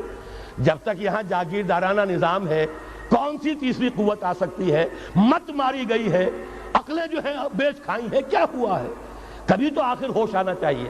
یہ وہی آئیں گے، ایک لغاری نہیں دوسرا لغاری، ایک مزاری نہیں دوسرا مزاری، یہ تو وہی آئیں گے، انہی کا کھیل ہے۔ ایک بہت بڑا تمندار سر جمال خان لغاری، اس کا پوتا آج ہے آپ کا صدر۔ ایک اور بہت بڑا تمندار، دونوں سر تھے، سر شاہ نواز بھٹو، اس کی پوتی وزیر اعظم۔ یہ تو ان کا جو ہے میوزیکل چیئرز کا گیم ہے۔ تم نے خامخواہ جا کر اپنے آپ کے اپنی عزت کا بھی ڈھیلا کرایا، اپنی جو ہے وہ اوقات ضائع کیے ہیں۔ اس کی بجائے کرنا کیا ہے؟ نہیں عن المنکر، بدی سے روکو۔ جب تک طاقت نہیں ہے کافی، طاقت فراہم کرتے رہو، جمع کرو۔ اعدوا لهم ما استطعتم، اپنی نفری بڑھاؤ، تربیت بڑھاؤ، ایثار اور قربانی کا مادہ بڑھاؤ، نظم کی پابندی کا جذبہ بڑھاؤ، بڑھاتے رہو بڑھاتے رہو۔ با نشہ درویشی در ساز و دمادم زن، چون پختہ شوی خدرا بر سلطنت جم زن۔ جب طاقت کافی ہو جائے اب میدان میں آؤ، للکارو، کہو اب نہیں چلنے دیں گے اس حرام کام کو، نہیں چلنے دیں گے اس ملک میں سود کو، نہیں چلنے دیں گے اس ملک میں جاگیرداری کو، نہیں چلنے دیں گے یہاں بے حیائی اور فحاشی کو۔ گھیراؤ کریں گے، پکٹنگ کریں گے، کسی کی جان اور مال کو نقصان نہیں پہنچائیں گے، اداروں کا گھیراؤ ہوگا، ان تمام چیزوں کی برائیوں کا استحصال ہوگا، پھر گولیاں چلیں سینوں پر کھائیں گے۔ اللہ وہ دن لائے اور ہمیں اس کے لیے اہل بنائے۔ شہادت ہے مطلوب و مقصود مومن، نہ مال غنیمت نہ کشور کشائی، اس کے سوا کوئی راستہ نہیں ہے۔ اس کے بغیر جو بھی خواب دیکھتا ہے جنت الحمقاء میں رہتا ہے، یا اپنے آپ کو دھوکہ دے رہا ہے، یا دوسروں کو دھوکہ دے رہا ہے، اور کوئی امکان نہیں ہے۔ ایک ہی راستہ ہے۔ اگر محمد الرسول اللہ اور ان کے ساتھیوں کو انہی وادیوں میں سے گزرنا پڑا، اگر طائف کا پتھراؤ محمد الرسول اللہ کو اپنے جسم اطہر پر جھیلنا پڑا، دندان مبارک محمد الرسول اللہ کے شہید ہوئے، خون کا فوارہ ان کا چھوٹا، سینکڑوں صحابہ جن میں حضرت حمزہ جیسے بھی ہیں، اسد اللہ و اسد رسول، جن کی لاش کا نقشہ ابھی آپ نے سنا، ناک کٹی ہوئی ہے، کان کٹا ہوا ہے، پیٹ چاک کر کے کلیجہ چبایا گیا ہے۔ حضور کو جو صدمہ ہوا ہے، مدینے جب واپس گئے ہیں، انصار کے گھروں سے عورتوں کے بین کرنے کی آوازیں آئیں، اس وقت تک حرمت نہیں ہوئی تھی، اور عربوں کا رواج تھا جیسے ہمارے ہاں دیہات میں جس طرح خواتین نوحے کرتی ہیں، بین کرتی ہیں، اس وقت تک وہاں ان کے ہاں بھی رواج تھا، تو وہاں ہو رہا تھا۔ 70 صحابہ شہید ہوئے تھے۔ وہ کوئی ہر شہید کسی کا بیٹا تھا، کسی کا شوہر تھا، کسی کا بھائی تھا، کسی کے ساتھ کوئی اور رشتہ تھا، پورا مدینہ جو ہے ماتم کدا بنا ہوا تھا۔ اس وقت حضور کی زبان سے بھی الفاظ نکل گئے، اما حمزہ تو فلا بواکی لہو، ہائے حمزہ کے لیے تو کوئی رونے والیاں بھی نہیں۔ تب انصار نے اپنے گھروں سے بھیجا خواتین کو، حضرت صفیہ رضی اللہ تعالی عنہا کے ہاں، وہاں جاؤ اور تعزیت کرو۔ یہ ساری وادیاں ہیں جو طے کی ہیں محمد الرسول اللہ والذین معہ۔ سفر تبوک ہوا ہے جسے جیش العسرہ کہا گیا ہے۔ ایسا مرحلہ بھی آیا ہے 3 مجاہدین کو 24 گھنٹے کے راشن میں ایک کھجور ملی، ایک کھجور، 24 گھنٹے کا راشن۔ ان لوگوں نے یہ قربانیاں دی ہیں، اس کے بغیر نہیں ہوگا۔ تو ظاہر بات ہے اس کے لیے پہلے تیاری۔ کچے پکے لوگ اگر لے آئے، تو خاک میں مل اور آگ میں جل، جب خشت بنے تب کام چلے۔ ان خام دلوں کے عنصر پر بنیاد نہ رکھ، تعمیر نہ کر۔ یہ تو پختگا خام ہے جب تک تو ہے مٹی کا ایک انبار تو، پختہ ہو جائے تو ہے شمشیر بے زنہار تو۔ وہ پختہ ہو جائے، اب ٹکر مول لو، آگے بڑھو، للکارو، آنکھوں میں آنکھیں ڈالو، باطل کا مقابلہ کرو، اس کے استحصال کے لیے اپنی جانیں قربان کر دینے کو سب سے بڑی کامیابی سمجھو۔ یہی واحد راستہ ہے، اس کے سوا جب وہ مرحلہ آ جائے گا، اللہ کرے کہ وہ آئے، اور میں اب اس وقت تو بیان نہیں کر سکتا، وقت بہت ہو گیا ہے۔ میری جو ایک کتاب چھپ چکی ہے سابقہ اور موجودہ مسلمان امتوں کے کا ماضی، حال اور مستقبل، آنے والی جو حالات ہیں ان کا ایک نقشہ میں نے بیان کیا جو احادیث نبویہ میں آیا ہے۔ میرا اندازہ یہ ہے کہ اب معاملہ زیادہ دور کا نہیں ہے، بلکہ ہمارے لیے تو نہ دور کا ہے نہ دیر کا ہے، انشاءاللہ یہیں سے ہوگا۔ بس صرف یہ ہے کہ فریب خوردہ شاہی اور بھٹکا ہوا آہو جو ہے اسے پھر اپنی منزل یاد آ جائے۔ کبھی بھولی ہوئی منزل بھی یاد آتی ہے راہی کو، اور بھٹکے ہوئے آہو کو پھر سوئے حرم لے چل۔ اس کے لیے وہ رہنمائی درکار ہے۔ آپ میں سے ہر شخص رہنما بن کر اٹھے، اس دعوت کا مبلغ بن کر اٹھے، جیسے کہ حضور نے اپنے خطبے کے آخر میں فرمایا تھا فَلْيُبَلِّغِ الشَّاهِدُ الْغَائِبَ۔ اب جو یہاں موجود ہیں وہ اپنا فرض سمجھیں کہ دوسروں کو پہنچائیں گے۔ اس حوالے سے یہ ہے کہ ہمارا لٹریچر، ہمارے ویڈیوز، آڈیوز، وہ ہم ہر چیز میدان میں موجود ہے، چیزیں لیجیے، استعمال کیجیے۔ اب میں چند آپ کے سامنے اور آپ کی تائید کے لیے مطالبات رکھ رہا ہوں۔ پہلا مطالبہ یہ ہے، یہ جلسہ عام، اگر آپ کو یہ سب سن لیجئے، منظور ہو تو ہاتھ اٹھائیے گا، تائید کیجیے گا، وہ آج کے ریزولوشن کی حیثیت سے یہ اس کو پھر شائع کیا جائے گا۔ یہ جلسہ عام حکومت پاکستان اور حزب اختلاف دونوں سے پرزور مطالبہ کرتا ہے کہ قرارداد پاکستان کی روشنی میں قرآن و سنت کی مکمل اور غیر مشروط بالادستی کا بلا تاخیر اعلان کیا جائے اور ان کے لیے ضروری دستوری ترمیم کا فوری اہتمام کیا جائے۔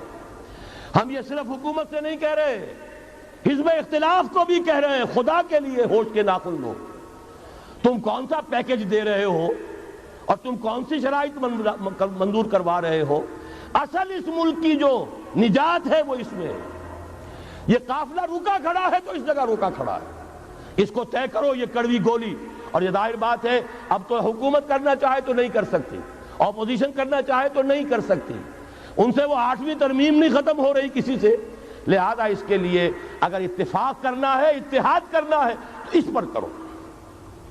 نمبر 2، جو تاریخی فیصلہ دیا تھا فیڈرل شریعت کورٹ نے، اس کے خلاف جو اپیل دائر کی گئی ہے سپریم کورٹ میں، وہ واپس لی جائے۔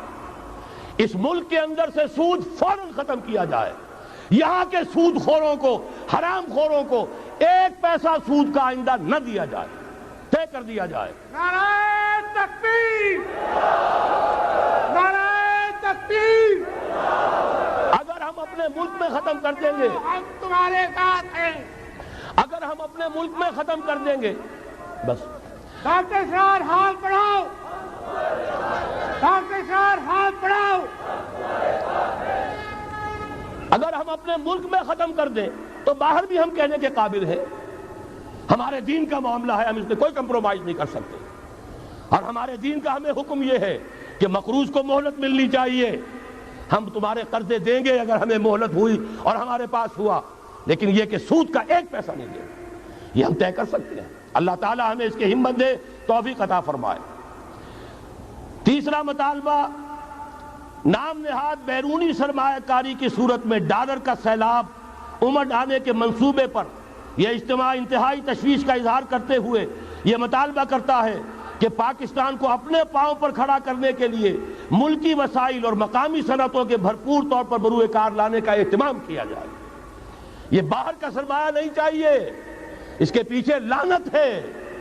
نعیم صدیقی صاحب کی نظم خدا کرے یہاں کے نوجوان سب یاد کر لیں، تو آئے تو ڈالر، آئے گا ربا بھی، پھیلے گا زنا بھی، یہ ساری بدماشیاں جو ہے اس ڈالر کے ساتھ آئیں گی، جس کو کہ ہم سمجھ رہے ہیں بہت بڑی کامیابی ہے۔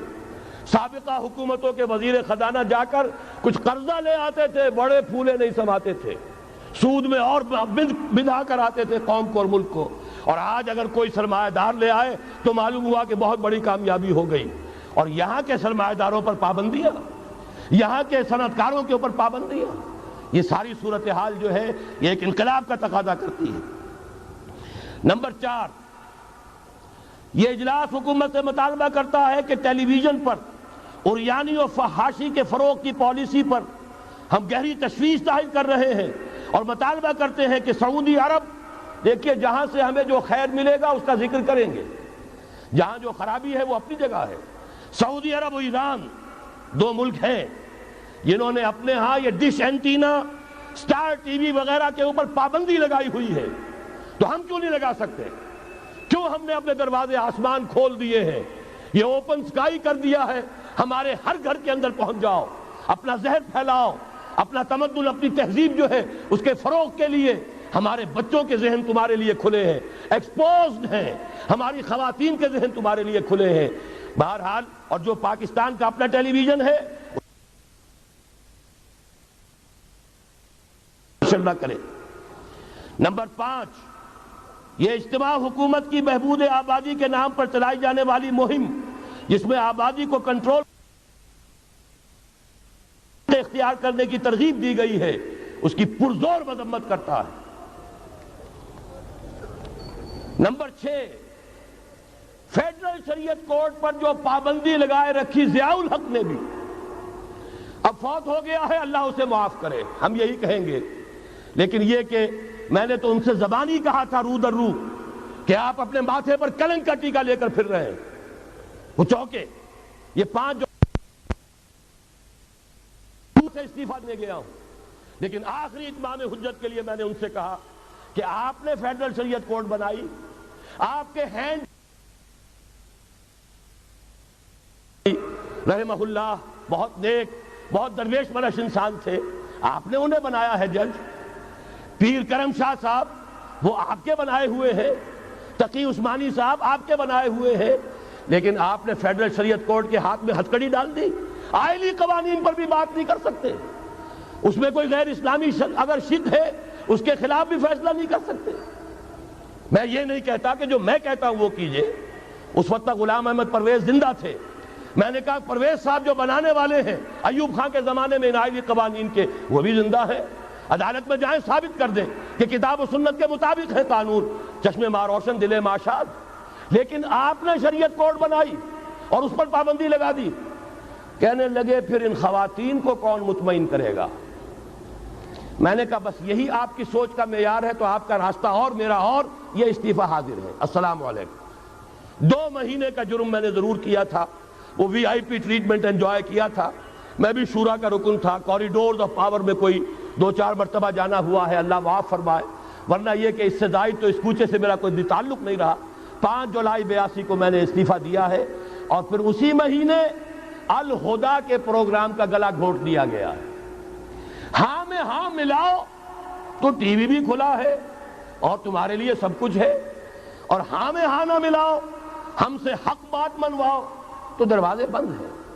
لیکن مجھے کوئی تشویش نہیں ہوئی، قطعاً نہیں ہوئی۔ مجھے کام کرنا ہے، مجھے اپنی زندگی لگا دینی ہے، جو موقع ہوگا اس سے فائدہ نہ اٹھاؤں تو مجرم، اگر موقع نہیں ہے تو جو کچھ وسائل دستیاب ہیں ان سے کام جاری رکھوں گا۔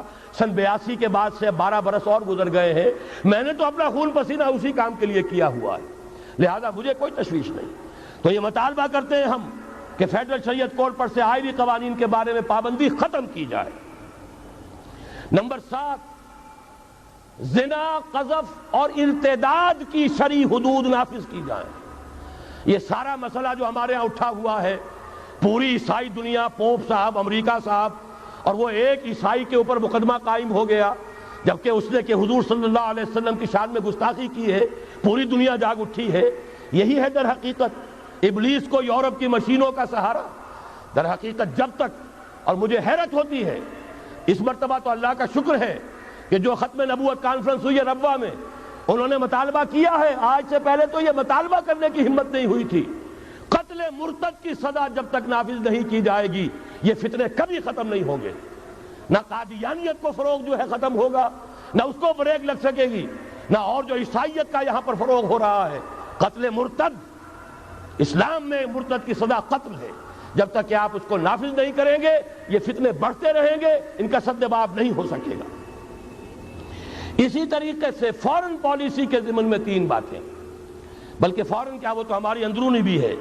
یہ اجلاس حکومت سے مطالبہ کرتا ہے، ہمیں اللہ کا حکم ہے اعدوا لہم ما استطعتم، طاقت فراہم کرو، حکم ہے، فرض ہے، واجب ہے، اور اللہ تعالیٰ کا بڑا کرم ہے، اس نے ہمیں ایٹمک نو ہاؤ، اس کی صلاحیت عطا کر دی ہے، واحد ملک ہے دنیا کا، اور یہ بھی ثابت کرتا ہے یہ واقعہ بھی اللہ تعالیٰ کی مشیت میں کوئی بڑا رول ہے اس ملک کے لیے۔ اپنی خودی پہچان، اے مسلم پاکستان، اپنے مقام و مرتبے کو پہچانو۔ 400 سال سے مجددین امت کی بارش فوار تم پر پڑتی رہی ہے، تم نے اس کا حق ادا کیا، اس کے بارے میں غور و فکر کرنا چاہیے۔ بہرحال یہ اللہ نے ہمیں توفیق دی ہے، اس کو بھرپور طریقے پر اسے آگے بڑھایا جائے، کسی بھی درجے میں رول بیک نہ کیا جائے۔ ایک اور مطالبہ، کشمیر کے معاملے میں ہرگز یو این او یا یو این او کے کوئی سیکریٹری جنرل یا یو این او کی کوئی بھی ثالثی قطعاً قبول نہ کی جائے۔ یو این او امریکہ کا زرخرید اور امریکہ یہودیوں کا غلام، لہذا اگر اس طرف آپ نے رخ کیا یہ کشمیر کچھ اور ہو جائے گا، یہاں کوئی اسرائیل وجود میں آ جائے گا، کوئی یہودیوں کو اور امریکن کو قدم جمانے کا موقع مل جائے گا۔ آپ کو معلوم ہے آج نجد کی سرزمین میں امریکہ کی فوجیں آ کے ڈیرا ڈال کے بیٹھ گئی ہیں، جہاں سے نکالا گیا تھا اخرجوا اليہود والنصارى من جزیرۃ العرب، نکال باہر کرو ان کو، لیکن یہ کہ ان کی ڈپلومیسی جس طریقے سے دانا پھینکا، جال بچھایا، صدام کو پھانسا، اس کے بعد جو کچھ کیا ہے، برکس نکالا عراق کا، اور عراق کا تو جو برکس نکلا سو نکلا، وہ اب اپنی فوجیں لا کر وہاں بٹھا دی، سارا تیل اب ان کے قبضے میں ہے۔ یہی معاملہ ہوگا یہاں، ہندوستان اور پاکستان دونوں دیکھتے رہ جائیں گے بلیوں کی طرح، اور وہ بندر چچا سام بندر جو ہے ساری روٹی خود کھائے گا، کسی کے ہاتھ کچھ نہیں آئے گا۔ راستہ دوسرا ہے، بھارت کے ساتھ براہ راست گفتگو کرو، انہیں بھی ہوش آ جائے، اور کچھ آ چکا ہے، نظر آ چکا ہے، کشمیر کے حریت پسندوں نے ان کے ہوش ٹھکانے کر دیے ہیں، لیکن یہ کہ بہرحال باہمی گفتگو، اور اگر کوئی ثالثی کسی درجے میں، کوئی گڈ آفیسز، کوئی بھی ہمیں ذریعے درکار ہے، تو جو پڑوسی ممالک ہیں ایران اور چین، ان کی مدد حاصل کر کے کوئی مفاہمت جو ہے لوکل طے کی جائے۔ یونائٹڈ نیشن جو امریکہ کا زرخرید ہے، اس کا خانہ زاد ہے، اور امریکہ کہ جو یہودیوں کا اسیر ہے، اس کے ذریعے سے کوئی خیر نہیں آ سکتا۔ اور آخری مطالبہ کہ چاہے سارے عرب ملک اسرائیل کو تسلیم کر لیں، پاکستان کبھی نہ کرے، اس لیے کہ پاکستان اسرائیل کے توڑ کے طور پر وجود میں آیا ہے۔ اللہ نے اسے اسرائیل کے وجود میں آنے سے 1 سال قبل وجود بخشا ہے، ہم کبھی تسلیم نہیں کریں گے۔ اصل میں تو جنگ ہمیں کرنی ہے، مقابلہ ہمیں کرنا ہے، وہاں تک تو ہماری فوجیں جائیں گی، حضرت مسیح کے ساتھ ہو کر لڑیں گی، حضرت مہدی کی مدد کریں گی، یہ سارا کا سارا رول تو اللہ نے ہمارے لیے رکھا ہے۔ لہذا کسی صورت عرب کر لیں، مجبور ہو چکے ہیں، بے بس ہو چکے ہیں، ان کا معاملہ جو بھی ہے وہ جانے، لیکن چاہے وہ تسلیم کر لیں، اسرائیل کو کسی صورت میں پاکستان تسلیم نہ کرے۔ تلک عشرۃ کاملہ، یہ وہ 10 مطالبے ہیں، آپ کو یہ سارے کے سارے منظور ہیں، آپ کی طرف سے ان کو پیش کیا جائے۔ اللہ کرے کہ سننے والوں کے کان بھی کھل گئے ہوں اور انہوں نے بھی یہ بات سن لی ہو۔ آخر میں چند اعلانات ہیں، جیسا کہ میں نے عرض کیا، جو کام بھی ہم کر رہے ہیں اب آپ اس میں شریک ہوں، تنظیم اسلامی کو سمجھیے، دل کھل جائے اس میں شریک ہو جائیے، تحریک خلافت کا مطالعہ کیجئے، دل کھلے اس میں شامل ہو جائیے، ورنہ یہ باتیں صحیح لگ رہی ہیں انہیں تو پہنچائیے۔ یہ 4 ورقہ جس میں احادیث ہیں، آیات ہیں، انہیں ہزاروں کی تعداد میں لے جائیے، پہنچائیے، تاکہ مسلمانوں کے حوصلے بلند ہوں۔ اور یہ کہ کل اور پرسوں 2 منٹ بیٹھ جائیے، کیا اتنی قیامت آ جائے گی؟ تشریف رکھیں ذرا، کوئی گڑبڑ نہ کیجئے، تھوڑی دیر کے لیے بیٹھیے۔ ایک بہت بڑی تشویش جو تمام مسلمانوں کو رہتی ہے، آپ کو لیفلیٹ یہاں ملا ہوگا، مذہبی جماعتیں ایک پلیٹ فارم پہ جمع نہیں ہوتی۔ میں نے آج سے 10 سال پہلے بھی کیا تھا، اپنے مذہبی فکر کو پیش کر کے تمام علماء کو دعوت دی تھی، آئیے تنقید کیجئے، میرے ساتھی موجود ہیں، میرے خیال میں کوئی غلطی ہے ان کے اوپر واضح کیجئے۔ اب ہم نے پھر یہ کیا ہے، کل اور پرسوں 2 دن ہم نے ان جماعتوں کو جو انتخابی چکر میں ہیں، ان سے ہمارا کوئی سروکار نہیں، وہ راستہ ہی اور ہے، اس کے تقاضے کچھ اور ہیں، اس کی صغرا کبرا اور ہے، وہ منزل ادھر کی ہے یا ادھر کی ہے۔ لیکن جو جماعتیں یا ادارے انقلابی طریقہ کار کے قائل ہیں اور کسی درجے میں عامل ہیں، کوئی اجتماعی ہیئت بنائی ہے، مولانا محمد اکرم آوان، تنظیم الاخوان، رب کی دھرتی رب کا نظام، اس کو لے کر اٹھے ہیں۔ اللہ تعالیٰ جو ہے ان کو اور توفیق دے۔ اسی طریقے سے کراچی میں، ویسے وہ عام عرف عام میں میرے نزدیک تو یہ تمام چیزیں جو ہیں بے معنی ہیں، مسلمان ہے، لیکن بریلوی مکتب فکر جو کہلاتا ہے، اس کے ایک بہت بڑے عالم دین ہیں مفتی سید جمال الدین صاحب، اور جنہوں نے ایک تحریک اسلامی انقلاب پاکستان شروع کی ہے، وہ بھی تشریف لا رہے ہیں۔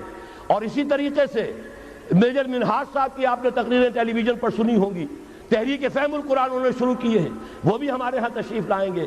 اہل حدیث حضرات کا جو ایک بڑا جلسہ ہو رہا ہے یا ہو رہا تھا، ان کے جو امیر ہیں پروفیسر محمد سعید صاحب، ہم نے انہیں بھی دعوت دی ہے۔ یہ دیکھ لیجئے، ہمیں آج تک کسی نے دعوت نہیں دی ہے، ہم دعوت دیتے ہیں، ہم بلاتے ہیں، آئیے بات کیجئے، ہمیں سمجھائیے۔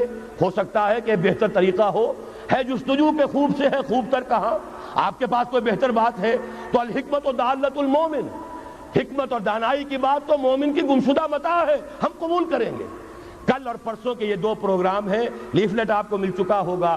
اور آخری بات یہ، اس سال 7 اگست کو، اب کتنے دن ہو گئے، 2.5 مہینے ہو گئے، کانفرنس ہوئی حزب التحریر کی لندن میں، پوری دنیا میں تہلکہ مچا، پوری مغربی دنیا میں، سٹار ٹیلی ویژن اور BBC اور نہ معلوم کس کس پر، یہ خلافت کانفرنس، ایک اس کا غلغلہ بلند ہو گیا۔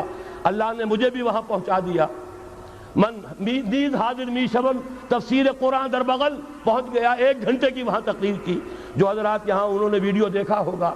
لیکن اب میں مشکور ہوں، وہاں جن لوگوں نے وہ کانفرنس منعقد کی، جو اذان خلافت وہاں دی ہے، ان کے جو ٹاپ کے 2 لیڈر ہیں اور 2 اور ان کے ساتھی، وہ کل پاکستان آ رہے ہیں ہمارے اس اجتماع میں شرکت کے لیے۔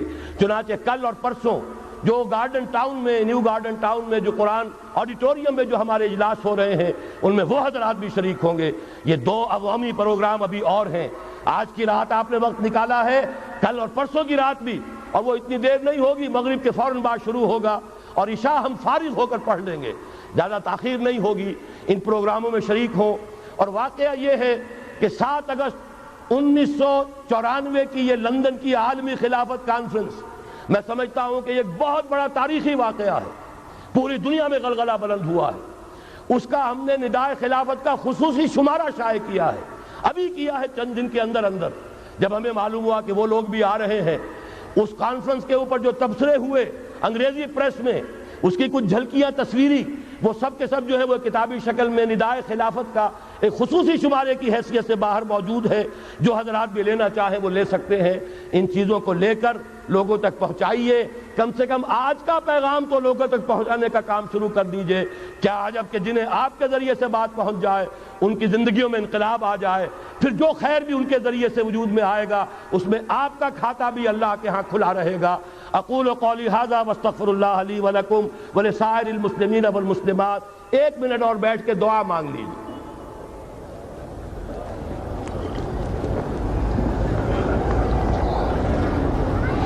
الحمدللہ الذی ہدانا لہذا وما كنا لنہتدی لولا ان ہدانا اللہ۔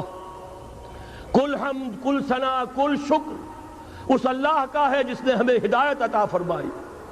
اگر کوئی بھی ہدایت کی بات آج آپ نے محسوس کی ہو کہ اس اجتماع میں ملی ہے، اس پر شعوری شکر ادا کیجئے اللہ کا۔ الحمدللہ الذی ہدانا لہذا وما كنا لنہتدی لولا ان ہدانا اللہ۔ اور اگر اللہ ہی ہمیں ہدایت نہ دیتا، ہم کبھی ہدایت نہ پا سکتے۔ ربنا لا تزغ قلوبنا بعد اذ ہدیتنا وہب لنا من لدنک رحمہ انک انت الوہاب۔ پروردگار، جو ہدایت تو نے ہمیں عطا فرمائی، اب اس پر استقامت عطا فرما، اس پر ہمیں جمائے رکھ۔ اے اللہ، تیرے نبی نے بتایا ہے ہم تمام انسانوں کے دل تیری 2 انگلیوں کے مابین ہیں۔ اے اللہ، تو جدھر چاہتا ہے پھیر دیتا ہے۔ ہمارے دلوں کو ایمان کی طرف، تقویٰ کی طرف، اطاعت کی طرف، اسلام کی طرف، اور اپنے دین کے لیے جان و مال وقف کرنے کی طرف پھیر دے۔ اللہم انصر من نصر دین محمد صلی اللہ علیہ وسلم من کانوا وحیث کانوا۔ اے اللہ، اپنے ہر اس بندے کی مدد فرما جو تیرے نبی کے دین کی خدمت کر رہا ہو، خواہ وہ کوئی بھی ہو، کہیں بھی ہو۔ وجعلنا منہم، اے اللہ ہمیں ان میں شامل ہونے کی توفیق عطا فرما، واخذل من اعرض عن دین محمد صلی اللہ علیہ وسلم من کانوا وحیث کانوا، اور اے اللہ ہر اس شخص کو ذلیل و خوار کر دے جو تیرے نبی کے دین سے روگردانی کرے، خواہ وہ کوئی بھی ہو کہیں بھی ہو، اور اے اللہ ہمیں بچا اس سے کہ ہم ان کے پھندے میں پھنس جائیں۔ اللہم اغفر لنا ولآبائنا ولأمہاتنا ولجمیع المؤمنین والمؤمنات والمسلمین والمسلمات الاحیاء منہم والاموات انک سمیع مجیب الدعوات۔ اللہم وفقنا لما تحب وترضى، اے اللہ ہمیں توفیق دے ہر اس کام کی جو تجھے پسند ہے، جس سے تو راضی ہوتا ہے۔ اللہم وفقنا ان نقیم نظام الخلافت علی منہاج النبوہ، اے اللہ ہمیں توفیق دے کہ نظام خلافت علی منہاج النبوہ کو قائم کرے بالفعل فی پاکستان اولا وفی کل العالم آخرا، پاکستان میں ابتداءً اور کل روئے ارضی پر آخر کار۔ ربنا تقبل منا، اے اللہ ہماری ان دعاؤں کو قبول فرما، انک انت السمیع العلیم وتب علینا انک انت التواب الرحیم۔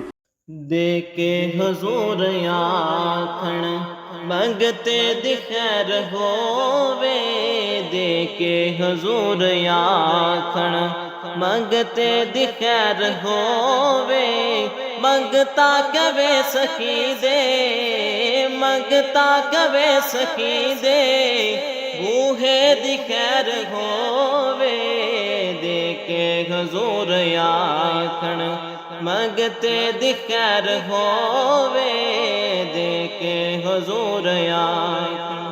اور جنت بڑی جگہ لگیا جڑی جگہ تے، جنت بڑی جگہ